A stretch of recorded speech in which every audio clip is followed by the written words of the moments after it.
గురించి please cooperate. Okay leaders, ముందుగా అందరికీ శుభోదయం అండి.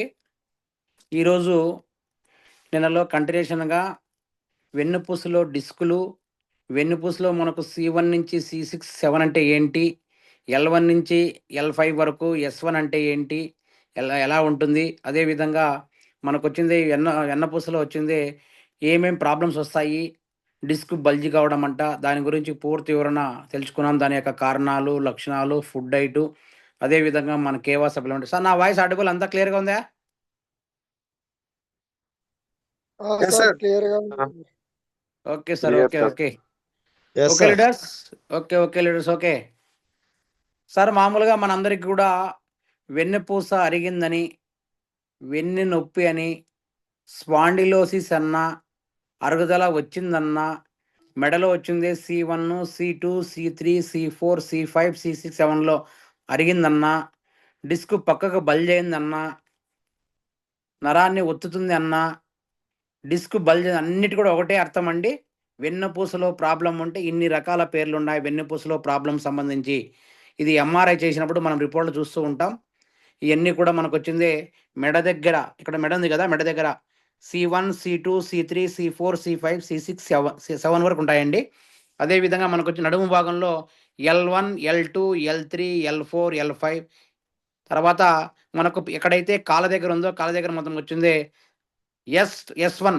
ఇవన్నీ మనకు వచ్చింది ఈ యొక్క పైనుంచి కింది వరకు ఈ యొక్క న్యూరో సిస్టమ్ ఏదైతే ఉందో దానికి సంబంధించినవన్నీ కూడా వాటికి మనము ఈ విధంగా పేర్లు మనము పిలుచుకొని మనం వచ్చిన రిపోర్ట్ చూసినప్పుడు మనకు కూడా అర్థం కాదు అది. ఈ విధంగా దీనికి ఎందుకు వస్తుందంటే కారణం అంటే మనం అందరికి కూడా తెలుసండి, మెడను ఇటు అటు తిప్పడానికి పాసిబుల్ అవుతుంది, నడుమును ఇటు అటు తిప్పడానికి పాసిబుల్ అవుతుంది. మన ఎన్నుపూసలో 33 రకాల ఎముకలు ఉన్నాయి సార్. కానీ మిగతాది వచ్చేందరూ కూడా స్ప్రింగ్ లాగా ఉంటుంది. దాంట్లో వచ్చింది డిస్కులని, అదేవిధంగా మనకు మెడ భాగంలో మనకొచ్చింది మెడ భాగంలో కన్నా మనకు ప్రాబ్లమ్ సర్వైకల్ స్పాండిలిస్ ప్రాబ్లం అని, అదేవిధంగా నడుము దగ్గర కన్నా ప్రాబ్లం వస్తే లంబార్డ్ స్పైనస్ స్పాండిలోసిస్ అని పేర్లు పిలుస్తారు సార్. మనము ఎక్కడ ఉంది అనేది మెడ భాగంలో అయితే గన C1, C2, C3, C4, C5, C6, C7 మెడ భాగంలో ప్రాబ్లం అయితే సర్వైకల్ స్పాండిలోసిస్ వచ్చింది మనకు అక్కడ కనపడుతుంది. నడుము భాగంలో అయితే L1, L2, L3 అంటే లంబార్డ్ అని L అనమాట. మనకు వచ్చింది L1, L2, L3, L4, L5. అదేవిధంగా దానికి కాంబినేషన్గా మనకు వచ్చింది పాదాల దగ్గర S1 అనేవి మనకు కనపడతాయి. ఈ విధంగా మనం సైంటిఫిక్గా అనాటమీ ప్రకారం చూసుకున్నప్పుడు మనకి ఏమేం ప్రాబ్లం ఉందో, ఎందుకు ఈ ప్రాబ్లం వస్తుందో దాన్ని బట్టి మన యొక్క సప్లిమెంటరీ మనం సజెషన్ చేసుకోవాల్సిన అవసరం ఎంతైనా ఉంది. ఇప్పుడు మనకు వచ్చింది అరుగుదల అనేది ఎందుకు వస్తుందంటే వయసు పెరిగే కొద్దీ అరుగుదల అనేది వస్తుంది. ఎందుకంటే మనకందరికీ కూడా తెలుసు సార్, వయసు పెరిగే కొద్దీ కాల్షియం డెఫిషియన్సీ ప్రాబ్లం వల్ల మనకు వచ్చింది మోకాళ్ళు అనేది అరుగుతాయి. అదేవిధంగా ఇక్కడ వయసు పెరిగే, ఎందుకంటే మనం అస్తమానం మెడ నడుముతో మనం వచ్చింది రకరకాల మనకు వచ్చింది పని చేస్తాం కాబట్టి మనం చూడడానికి కావచ్చు, స్టాండింగ్ కావచ్చు, దానికోసం వచ్చింది వయసు పెరిగే కొద్దీ మనం దాన్ని ఉట్లేగించే కొద్దికి మనకు అరుగుదల అనే ప్రాబ్లము వస్తుంది. దీనికి వేరే కారణాలు ఏమీ కాదు. కాబట్టి మనం అందరం కూడా వెన్నుపూస అనేది అరుగుదలకు రాకన్నా చూసుకోవాల్సిన ప్రాథమిక జాగ్రత్తలు మనందరం కూడా గుర్తుపెట్టుకోవాలి సార్. మన వయసు అనేది 20 సంవత్సరాలు దాటిందంటే శరీరము ముసలితనం అవుతుంది. 20 ఇయర్స్ దాటిందంటే మన బాడీ అదేవిధంగా వెన్నుపూస అన్నీ కూడా ముసలితనంలోకి ఎంటర్ అవుతాము. ఎముకలు పలచబడడం 20 సంవత్సరాల్లో స్టార్ట్ అవుతుంది. దానికి మెయిన్ కారణం ఏంటంటే కాల్షియం డెఫిషియన్సీ తగ్గిపోతుంది. ఎందుకంటే మనందరికీ కూడా తెలుసు, ఇప్పుడు మనం అందరం కూడా ఆర్ఓ వాటర్ వాడుతున్నాం. ఈ ఆర్ఓ వాటర్లో మనకు వచ్చింది పూర్తిగా మినరల్స్ అని లోపించుంటాయి. దానివల్ల మనకు వచ్చింది కాల్షియం డెఫిషియన్సీ ప్రాబ్లంతో మినరల్స్ ఏమీ లేకున్నా ఆ వాటర్ అనేది మన బాడీలోకి తాగడం వల్ల మెయిన్గా మనకు వచ్చింది ఎముకలు అనేది పలచబడిపోతున్నాయి, పెలిచిపారిపోతున్నాయి. అస్తమానం మనం కన్నా పడామంటే ఖచ్చితంగా వచ్చింది విరిగిపోతుంది. అదేవిధంగా మనకు చాలా చాలా ప్రాబ్లమ్స్ ఫేస్ చేయాల్సి వస్తుంది. ఎముకలు ఏ విధంగా అయితే మనము కాపాడుకుంటామో వెన్నుపూస కూడా అంతకన్నా ముఖ్యంగా కాపాడుకోవాల్సిన అవసరం ఎంతైనా ఉంది. మనకు ఎముకల మధ్యలో డిస్కులు ఉంటాయి. మనందరికీ కూడా తెలుసు, మన పైనుంచి కింది వరకు 33 రకాల రింగలాగా ఉంటుంది. మధ్యలో వచ్చింది డిస్కులు ఉంటాయి సార్. పైన కింద భాగంలో మనకు పైకి కిందికి మధ్యలో వచ్చిందే మన బండికి ఏవైతే చాకప్ జర్లాగా ఉంటాయో అలాగా ఈ డిస్కులు అనేది మన బాడీలో ఉంటాయి. కాబట్టి మనందరం కూడా గుర్తుపెట్టుకోవాల్సిన విషయం ఏమనగా అంటే డిస్కు మనం అనేది పుట్టినప్పుడు మనకొచ్చిందే నీటితో నిండి ఉంటుంది సార్. మన పుడతానే బర్నింగ్‌లో నీటితో నిండి ఉంటుంది. మెల్లగా వయసు పెరిగే కొద్దీ అది గట్టిబడి మెల్లగా అది సాఫ్ట్ జెల్ లాగా తయారవుతుంది. మెడ నుంచి వచ్చే నరాలు చేతులకు ఎళ్తాయి సార్. నడుము నుంచి వచ్చే నరాలొచ్చిందే కాళ్ళకు వెళ్తాయి. కాబట్టి మనందరం కూడా గుర్తుపెట్టుకోవాల్సిన విషయం ఏంటంటే, మనకొచ్చేది మెడ నుంచి ఏమన్నా ప్రాబ్లమ్ వస్తే, మనకు చేతులు సచ్చుబారిపోతాయి. నడుము చూస్తే గనక కాళ్ళు సచ్చుబడిపోతాయి. ఈ యొక్క స్పైనల్ కార్డ్ ప్రాబ్లమ్ వచ్చిందంటే, మనము ఈ విధంగా ఐడెంటిఫై చేసుకోవచ్చు. అదే విధంగా మనకొచ్చింది మెడలో వచ్చిందే నరం ఒత్తుకపోతే మెడ నొప్పొస్తుంది. అది ఆ మెడ నొప్పనేది భుజం వరకు నొప్పొస్తుంది. ఆ తర్వాత మెల్లగా నొప్పి రావడము, మనకు తిమ్మిర్లు రావడము ప్రాబ్లమ్ అనేది స్టార్ట్ అవుతుంది. మన మెడలో ఈ ప్రాబ్లమ్ వచ్చినప్పుడు. అదే నడుము దగ్గర వస్తే మనం సయాటికా అంటాము. నడుము నుంచి తుంటికి ఎళ్ళి, తుంటి నుంచి తొడ వెనక భాగంలో, తర్వాత కాళ్ళ వెనక వెళ్ళి, పాదం వరకు వెళుతాయి ఈ యొక్క సయాటికా నరం అనేది. ఈ సయాటికా నరం అనేది ఒత్తుకొని పోతూ ఉంటే దాన్ని మనకు అది ఒత్తుకోవడం పోవడం వల్ల మనకొచ్చింది పెయిన్ అనేది వస్తుంది. నాడి నుంచి ఒత్తుకొని పోతే మధ్య వరకు నొప్పి వస్తుంది. నరం ఒత్తుకొని పోతే బయటకొచ్చే ద్వారం ద్వారా బయటికి నొప్పి వస్తుంది. ఎందుకంటే ఒత్తుకొని పోతుందంటే డిస్కుల మధ్య ఉండే రంధ్రం చిన్నబడి దాంట్లో ఎముకల లోపలికి ఎదగడం వల్ల నరం మీద ఒత్తిడి పడుతుంది. మళ్ళీ డిస్కుల మీద ఒత్తిడి పడుతుంది. వయసుతో పాటు డిస్కులకి వెనక వచ్చి నరాన్ని అదేవిధంగా నా నా మనకొచ్చిన నరాన్ని ఒత్తుతుంది. దాని వలనే ఒత్తినప్పుడు మన యొక్క ఎక్కువ బరువెత్తినప్పుడు గానీ, అస్తమానం మనం యాక్సిడెంట్ అయినప్పుడు గానీ, పడినప్పుడు గానీ, మనకొచ్చిందే డిస్క్ అనేది బల్జ్ అవుతాయి. ఎందుకంటే, దాన్ని ఎంత బాగా అయితే స్ప్రింగ్ లాగా ఉంటుంది మనకు. మన వయసు యొక్క బరువనేది పెరగకున్నా, మనం వచ్చింది బరువులు ఎక్కువ ఎత్తకన్నా, మనం దీన్ని కాపాడుకున్నామంటే, మన బండికి ఏ విధంగా అయితే చాకప్ జార్‌లు మనం వాడతామో, ఈ యొక్క డిస్కులనేది వెన్నుపూసకు అదే విధంగా నరాల మధ్యలో మనకొచ్చిన స్ప్రింగులాగా మనకుంటాయి కాబట్టి, దాన్ని మనం అందరం గూడా కాపాడుకోవాల్సిన అవసరం ఎంతైనా ఉంది. మన మాత్రం పొరపాటు జరిగిందంటే బెడ్ రెస్ట్ అనేది ప్రాబ్లమ్ క్రియేట్ వస్తుంది. ఎందుకంటే చాలామందికి మేజర్‌గా ఉన్న సమస్య ఈ యొక్క డిస్క్ బల్జ్ కావడము, మనం వచ్చింది వెన్నుపూస అరిగిపోవడం అనము, సి1లో ప్రాబ్లమ్ సి నుంచి సి1 నుంచి సి7లో ప్రాబ్లమ్ అనము, ఎల్1 నుంచి ఎల్5, ఎస్1 వరకు ప్రాబ్లమ్ అనడము, మనం రకరకాల ప్రాబ్లమ్స్ అన్నీ కూడా చూస్తూ ఉంటాం. మేజర్‌గా ఉన్న సమస్య ఎందుకొస్తుందంటే ఇయన్నీ కూడా ఉన్నాయి సార్. దీనికి మేజర్‌గా కొన్ని కారణాలున్నాయి. ఏమి కారణాలనగానంటే, మనం ఉన్న పొజిషన్‌లో స్ట్రెయిట్‌గా మనం ఒకే పొజిషన్‌లో ఉండడం, ఎస్పెషల్లీ సాఫ్ట్‌వేర్ ఇంజినీర్లు అస్తమానం కంప్యూటర్ దగ్గర ఒకే స్ట్రెయిట్‌గా కూర్చోవడం, బ్యాంక్ ఎంప్లాయీస్ అయితే స్ట్రెయిట్‌గా వచ్చింది కంప్యూటర్ దగ్గర కూర్చొని చూసుకోవడం, చదువుకునే పిల్లలైతే గంటల కొద్దీ చదివే కొద్దీ మనకొచ్చింది ఒకే స్టాండర్డ్‌లో ఉండడం, టైలరింగ్ చేసే వాళ్ళైతే స్టాండర్డ్‌గా వచ్చిన టైలరింగ్ కుడుతూ ఉండడం, ఒకే పొజిషన్‌లో ఉండడం. అదే విధంగా మనం ఫోన్ ఎక్కువసేపు మాట్లాడుతూ ఉన్నా కూడా మనకొచ్చింది వెన్నుపూస ప్రాబ్లమ్ వస్తుంది. ఎక్కువసేపు మనము వంగడం పొలంలో పనిచేసే రైతులకు, అదేవిధంగా అధిక బరువు ఎత్తే వాళ్ళకు, మనకొచ్చింది మాన్యువల్‌గా సిమెంట్ పనులు చేసే వాళ్ళందరికీ కూడా తొందరగా వెన్నుపూస అరుగుతుంది. ఈ వెన్నుపూస అరుగుదల కాకుండా మనందరం కూడా అధిక బరువులు ఎత్తకున్నా, అదేవిధంగా మనకొచ్చింది ఏదైతే ఒకే పొజిషన్ లేకపోయినా, ఇటు అటు కదిలిస్తూ ఉండి మెడ గావచ్చు, నడుము గావచ్చు ఉంటే, ఈ యొక్క స్పైనల్ కార్డ్ అనేది ప్రాబ్లమ్ లేకన్నా మనం అందరం కూడా దీనికి అన్నిటికి మేజర్ కారణం అంటే అధిక బరువు ఉన్నవారికి వెన్నుపూస మీద ప్రభావం పడుతుంది. ఎందుకంటే ఒబేసిటీ ఎక్కువైనప్పుడు మనకొచ్చి నడుము దగ్గర గావచ్చు, నడుము దగ్గర ఖచ్చితంగా ప్రెషర్ పడిందంటే ఆటోమేటిక్‌గా ఆడ మనకు మాక్సిమం ఎల్4, ఎల్5, ఎస్1 అనే ప్రాబ్లమ్స్ మనం అందరికీ కూడా ప్రేజర్‌గా ఒబేసిటీ ఉన్న వాళ్ళకు చేయాల్సొస్తుంది. అదేవిధంగా షుగర్ ఉన్న వాళ్ళకొచ్చింది వెన్నుపూస దెబ్బతింటుంది. పొగ తొగే వారిలో కూడా వెన్నుపూస దెబ్బతింటుంది. ఆస్టియోపోరోసిస్, బోన్ వీక్‌నెస్ ఉన్న వారిలో కూడా వెన్నుపూస అరిగిపోతుంది.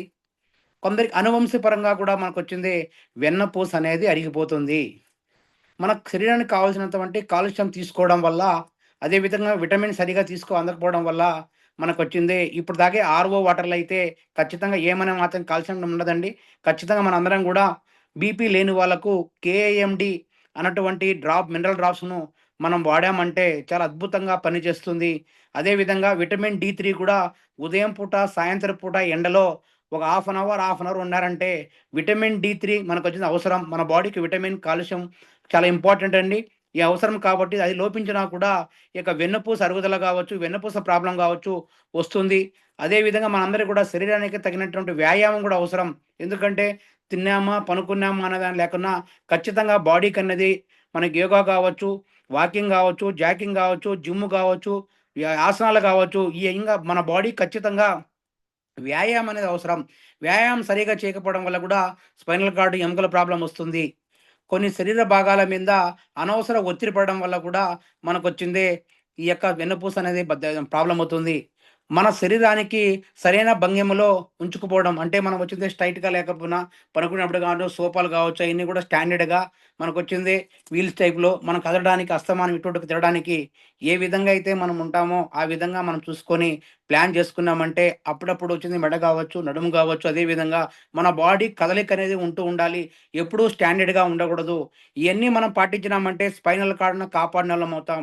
కాబట్టి అందరం కూడా ఈ యొక్క వెన్నుపూస భాగం అనేది ఎంత బాగా అయితే మనం ఆరోగ్యంగా ఉంటామో, మన బాడీ వచ్చింది మేజర్ అయిన సమస్య సార్. వెన్నుపూస అనేది అందరం కాపాడుకోవాల్సిన అవసరం ఎంతైనా ఉంది.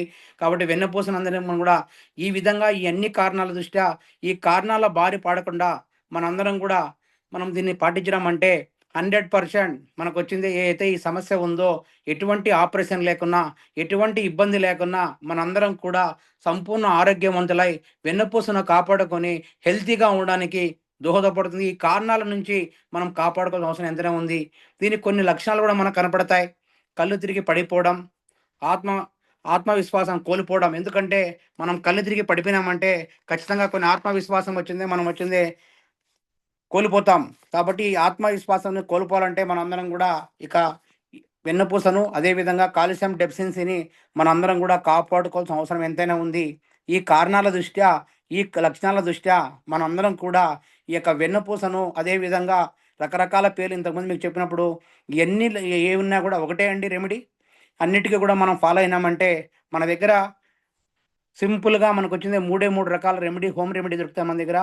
తులసి, మిరియాలు, నెయ్యి. తులసి, మిరియాలు, నెయ్యండి. తులసాకు రసం తీసి, మిరియాలు పొడి చేసి,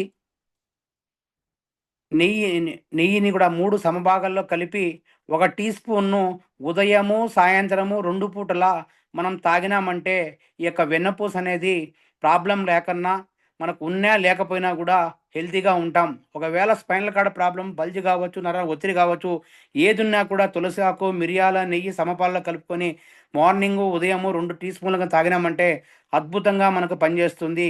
ఈ యొక్క హోమ్ రెమెడీ. మనందరికి కూడా చాలా తక్కువ రేట్‌లో లభిస్తుంది. చాలా తక్కువ కాస్ట్ ఎందుకంటే మిరియాలు లభిస్తాయి, మన నెయ్యి ఉంటుంది. తులసాకు కూడా మన దగ్గర అందరికి ఉంటాయి కాబట్టి, ఈ హోమ్ రెమెడీ పాటించామంటే మొట్టమొదటిసారిగా ఈ వెన్నపూస యొక్క బల్జ్ కాకన్నా, ఒత్తిడికి గురి కాకన్నా అన్నిటికి కూడా మనం కాపాడినోళ్ళం అవుతాం. ఈ హోమ్ రెమెడీ మనందరం కూడా తీసుకోవాలి సార్. మరొక హోమ్ రెమెడీ బియ్యము, ఉమ్మెత్తాకు నీళ్ళు. బియ్యము, ఉమ్మెత్తాకు నీళ్ళు. బియ్యపిండికి ఉమ్మెత్తాకులు బియ్యపిండి, ఉమ్మెత్తాకు సమభాగాలను నీటిలో కలిపి ఎక్కడైతే నొప్పి ఉందో అక్కడ పట్టి ఏసుకోవాలి. మనము ఎక్కడైతే స్పైనల్ కార్డ్ కావచ్చు, మెడ నొప్పి కావచ్చు, ఎక్కడంతా కావచ్చు మనం వాళ్ళకు పట్టి వేసుకున్నామంటే చాలా అద్భుతంగా పనిచేస్తుంది. మరొక హోమ్ రెమెడీ వేప వేరు నీళ్ళు. 10 గ్రాముల వేపవేరు బెరడును నీటిలో కలిపి, ఆ తర్వాత నీటిలో కలిపి ఉదయం ఎర్లీ మార్నింగ్ ఒక పూట తాగామంటే చాలా అమృత పానంలాగా మనకు పనిచేస్తుంది. ఈ యొక్క వెన్నుపూస సమస్య నుంచి మనం పారదోలనమవుతాం. ఇది సార్ మామూలుగా ఈ 3 కూడా హోమ్ రెమెడీ. దీంతో పాటు మనందరికి కూడా 50% అక్కడ రికవరీ అయిందంటే, మిగతా రిమైనింగ్ 50% మన దగ్గర కేవాలో చాలా ఎక్స్ట్రార్డినరీ ప్రొడక్ట్ మన దగ్గర లభిస్తున్నాయి. కొద్దిగా నోట్ చేసుకోండి. శీలాజిత్ లిక్విడ్ ఉదయము, మధ్యాహ్నము, సాయంత్రము 3 పూటల 1 గ్రాము చొప్పున పాలల్లోనే తాగాలి కంపల్సరీగా. ఉదయము, మధ్యాహ్నము, రాత్రి ఈ యొక్క శిలాజిత్ లిక్విడ్ తాగామంటే చాలా అమృత పానం లాగా ఉపయోగపడుతుంది. దీనికి మనకు వెన్నపూస సంబంధించినటువంటి మనకు అమృత పానం మనకు కేవలం ఏదన్నా ఉందంటే అది శిలాజిత్.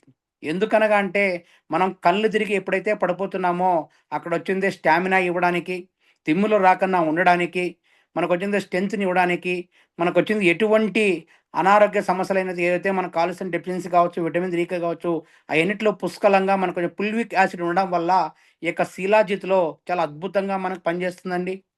కాబట్టి శిలాజిత్ థియేటర్ మనం అందరం వాడేటట్టు ప్లాన్ చేసుకోండి. సర్వైకల్ డ్రాప్స్ కూడా యాడ్ చేసుకోవాలి. ఉదయం వచ్చిందే 20 చుక్కలు, మధ్యాహ్నం 20 చుక్కలు, రాత్రి 20 చుక్కలు 3 పూట్ల కూడా ఈ యొక్క సర్వైకల్ డ్రాప్స్ వేసుకున్నామంటే మనకి ఏదైతే మెడలో కావచ్చు, మెడ నుంచి కింది వరకు కావచ్చు, సర్వైకల్ ప్రాబ్లమ్ ఏదైతే ఉందో తిమ్మిర్లు కావచ్చు, నొప్పి కావచ్చు, దాన్నిటి నుంచి పారదోలనోలం అవుతాం. కాబట్టి సర్వైకల్ డ్రాప్స్ అనేది మనందరం కూడా ఈ విధంగా వాడడం ద్వారా మనం ప్లాన్ చేసుకోవచ్చు. నిన్న మనం డిస్కస్ చేసుకున్నట్టు సోలార్ ఎనర్జీ డ్రాప్స్ కూడా ఇవ్వాలి సార్. ఎందుకంటే మనకు ఎముకలకు కావాల్సినటువంటి ఈ యొక్క మనకు ఎముకల కాల్షియం డెఫిషియన్సీ కావచ్చు, విటమిన్ డికి కావచ్చు, సోలార్ ఎనర్జీ డ్రాప్స్ వచ్చింది. ఉదయం 10 చుక్కలు, మధ్యాహ్నం 10 చుక్కలు, రాత్రి 10 చుక్కలు. దాంతో పాటు మనందరం కూడా ఉదయం హాఫ్ అన్ అవరు, సాయంత్రం హాఫ్ అన్ అవరు ఎండలో మనం వచ్చిందే డి విటమిన్ మనకు లభిస్తుంది కాబట్టి ఎండలో ఉంటే చాలా సంపూర్ణంగా మనకు దోహదపడుతుందండి. దీంతో పాటు మనందరికి కూడా ఫ్లాక్స్ సీడ్ క్యాప్సూల్ ఉదయము, మధ్యాహ్నము, రాత్రి 3 పూట్ల ఈ యొక్క ఫ్లాక్స్ సీడ్ క్యాప్సూల్ మనకు అవిసె గింజలో ఉండడం చాలా అద్భుతంగా ఉంటుంది. ఇది 100వ సీక్వెన్స్ కాబట్టి దీన్ని వాడడం ద్వారా కూడా ఈ యొక్క మనకి ఏదైతే చిన్న చిన్న ప్రాబ్లమ్ ఉన్నా ఈ అవిసె గింజల పొడి మనకొచ్చిందే ఈ క్యాప్సూల్ వాడడం ద్వారా ఈ యొక్క సర్వైకల్ స్పాండిలిటిస్ యొక్క ప్రాబ్లమ్‌ని మనం పారదోలనోలం అవుతాం. మనందరికీ కూడా తెలుసు. ఇంకోటి కాల్షియం, మెగ్నీషియం డి3 టాబ్లెట్ కావచ్చు, డ్రాప్స్ కావచ్చు. నిన్న మనం డిస్కస్ చేయడం జరిగింది. అది కూడా చాలా అద్భుతంగా మనకు పనిచేస్తుంది. మనకు కాల్షియం ఉంటుంది, విటమిన్ డి3 ఉంటుంది, మెగ్నీషియం ఉంటుంది. మన బాడీకి ఖచ్చితంగా ఈ 3 కూడా అవసరము. ఈ 3 ఆల్ ఇంగ్రీడియెంట్స్ కూడా మనకొచ్చిందే ఈ యొక్క కాల్షియం, మెగ్నీషియం టాబ్లెట్‌లో ఉంది, డ్రాప్స్‌లో ఉంది. కాబట్టి అమృత పానంలాగా మన కేవా యొక్క ఫుడ్ సప్లిమెంటరీ ఈ 6 రకాల ప్రొడక్ట్‌లు మనం వాడామంటే 5 రకాలండి. చాలా అద్భుతంగా పనిచేస్తుంది. దీన్ని వాడకం ద్వారా మనం ఏదైతే ఎంఆర్ఐ చేసినప్పుడు, అదేవిధంగా స్కాన్ చేసినప్పుడు మనకు సి1 నుంచి సి7 అని, ఎల్1 నుంచి లంబాకాటు ఎల్1, ఎల్2, ఎల్3 అని, తర్వాత ఎస్ అని మనం అన్ని రకరకాల పేర్లతో మనం రిపోర్ట్‌లు చూస్తున్నాం. ఆ రిపోర్ట్‌లు మనం సరిగ్గా అర్థం కాక ఈ డిస్క్‌లు వచ్చింది ఏ విధంగా ఉన్నాయో అయన్నీ మనం ప్లాన్ చేసుకొని సంపూర్ణంగా ఈ హోమ్ రెమెడీని ఫాలో అయినామంటే 100% మన దగ్గర హోమ్ రెమెడీ అదేవిధంగా సింపుల్‌గా వచ్చింది మనకొచ్చింది. వ్యాయామం అనేది కూడా యోగా కావచ్చు, మెడిటేషన్ కావచ్చు చేసుకొని ఈ యొక్క మన కేవా ఫుడ్ సప్లిమెంటరీ వాడామంటే చాలా అద్భుతంగా పనిచేస్తుందండి. దీనికి ఎటువంటి ఆపరేషన్‌లు అవసరం లేదు. బెడ్ రెస్ట్ అవసరం లేదు. ఎటువంటివి ఏం అవసరం లేదు. ఎందుకంటే చాలామందికొచ్చిందే డిస్క్ అనేది ప్రాబ్లమ్ వచ్చినప్పుడు ఖచ్చితంగా డాక్టర్లు ఏం చెప్తారంటే ఆపరేషన్ చేయాలని చెప్తారు. కానీ ఆపరేషన్ చేసినా కూడా 100కి 99% ఫెయిల్యూర్ అవుతున్నాయి. ఎందుకనగా అంటే మూలాలనేది తొలగించాలంటే దీనికి ఏకైక మార్గం ఎక్కడైతే ఈ యొక్క బల్జులు కావచ్చు, అదేవిధంగా కాల్షియం డెఫిషియన్సీ కావచ్చు, ఈ ప్రాబ్లమ్‌ని మనం రెక్టిఫై చేశాము అంటే మనకు ఫ్యూచర్‌లో రాకన్నా మనం స్టాండర్డ్‌గా ఉండడానికి దోహదపడుతుంది కాబట్టి మూలాలు మన ఆయుర్వేదిక్‌లో, మన కేవా ఫుడ్ సప్లిమెంటరీలో పుష్కలంగా లభిస్తున్నాయి కాబట్టి మనందరం కూడా ఈ యొక్క డాక్టర్ల యొక్క మోసపూరి ప్రకటనలకు, అదేవిధంగా మోసపూరి మాటలకు మనం వచ్చింది బలి కాకుండా మనం చైతన్యవంతులై ఖచ్చితంగా ఈ యొక్క హోమ్ రెమెడీని, మన కేవా ఫుడ్ సప్లిమెంటరీని ఈ విధంగా ప్రికాషన్స్ పెట్టుకున్నామంటే మన అందరినీ కూడా వెన్నపూస ప్రాబ్లమ్ ఉన్నవాళ్ళు ఇప్పుడున్న సిట్యుయేషన్‌లో చాలామంది మీ అందరికీ కూడా తెలుసు. ప్రతి 13 మందిలో ఒకరికి వస్తుందండి. దాదాపు పర్సెంటేజ్ పరంగా వస్తే 10-30% మంది ఈ యొక్క సర్వైకల్ స్పాండిలైటిస్ ప్రాబ్లమ్ ఫేస్ చేస్తున్నాం. అందరూ కూడా ట్రాక్టర్ డ్రైవర్స్ కావచ్చు, టైలర్లు కావచ్చు, అదేవిధంగా పొలాల పని చేసేవాళ్ళు కావచ్చు, సాఫ్ట్‌వేర్ ఇంజినీర్లు కావచ్చు, బ్యాంక్ ఎంప్లాయీస్ కావచ్చు, అదేవిధంగా బిజినెస్ మ్యాన్స్ కావచ్చు, వాళ్ళందరూ కూడా మనం వచ్చిందే ప్రాబ్లమ్స్ ఫేస్ చేయాల్సొస్తుంది. కాబట్టి వాళ్ళందరికీ చైతన్యవంతులై మన దగ్గర ఉన్న కేవా ఫుడ్ సప్లిమెంటరీ మనం సపోర్ట్ చేసామంటే చాలా అద్భుతంగా పనిచేస్తుందండి. Thank you.